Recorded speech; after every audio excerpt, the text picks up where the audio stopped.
Who doesn't love a good pizza? It would have to be one of the favourite things on my menu. Now, you can always pick up the phone and dial a pizza, and they're great. But for me, nothing is as good as a homemade pizza. And they're really, really easy. They take a little bit of time, but it's a great thing you can get the kids involved in. Now, a good pizza to me is all about the base. And to make a good base, you need a really good flour. I've got my Lighthouse bread and pizza flour, which is perfect for giving me a really nice elastic dough and also a really nice crisp crust, which is really important to me.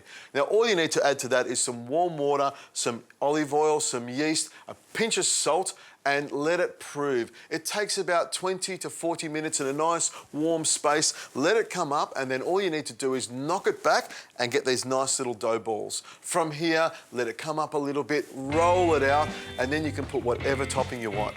All I need to do now is find a box to put it in.